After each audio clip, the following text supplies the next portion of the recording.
Welcome to CAP TV. I'm Greg, and I'll be bringing you the news this week while Yvette recovers from CAP spring break. The European Commission announced today that U.S. internet gaming policies contradict World Trade Organization rules. As you all know, America is recovering from an 8-year lapse in judgment where international opinion was almost completely ignored. UIGEA policies make it impossible for international businesses to operate casinos inside the states. So, how would the new administration react to these comments? UIGEA? Gone. Here to comment on his recent decision, President Barack Obama himself. Thanks for joining us. Well, thanks for having me, Greg. I'm a big fan of the show. Well, thanks, but I've only been doing this show for a week. I just say that to everyone. That's alright. Well, let's talk about UIGEA. Well, you and I both know that UIGEA should never have existed. It was simply a policy tacked on to a midnight bill by a midnight cowboy. Now, I've heard you play a little bit of poker. Do you do any online gambling as well? Greg, I'll tell you, I've done a little bit of online gambling myself. Sports games, poker, horse races. I had a couple thousand on McCain just in case. I guess that's one way to hedge against the risk. Well, I know you're busy, so I'm going to let you run. Thank you for joining us, and thank you for getting rid of UIGEA once and for all. It was my pleasure, Greg. For more on this story, let's go to U.S. Representative from the state of Massachusetts, Barney Frank.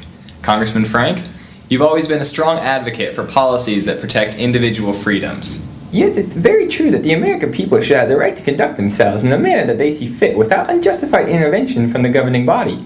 UIGEA was an unfair policy that did nothing against land-based gaming. Do you have any comments for those that lobbied for it? Those lobbyists are nothing but a group of slippery snakes that seek to stop the state's teaching of self-sovereignty. Here with an opposing view on the matter is Republican figurehead Rush Limbaugh. Rush, what's your take on all of this? This is horse feathers! The ego on this liberal political celebrity. To think he can undo 8 strong years of leadership like some sort of FDR wannabe. Sir, you cannot talk like that on my show. Larry, do we have a backup opinion? Alright, roll. What a surprise. Mr. President, well, former Mr. President, W? Call it what you will. Let's get right into the nitty-gritty. UIGEA was passed to protect the American people from terrorist operations. I have reason to believe that the Iraqi terrorists are running online gambling casino rooms on the interwebs. You see, since I left office, I've been on the internet a lot. I really don't have anything else to do, and Cheney won't return my calls. Well, personal problems aside, how do you feel about UIGEA being overturned? I'll tell you what, Greg. This is the biggest load of bull. Well, since we can't seem to get any sort of intelligent response in favor of UIGEA, I guess that's all we have for you today. Thanks for joining us. We'll see you next week here on CAP TV.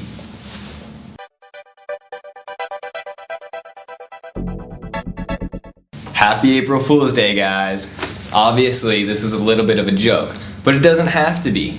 Stick together, do your part, and it might not be far off that UIGEA is overturned once and for all. We're going to keep doing our part here at CAP, and we look forward to working with you in the future. Call it what you will. Let's get right into the nitty-gritty. UIGEA was passed to protect the American people from terrorist operations. Sorry.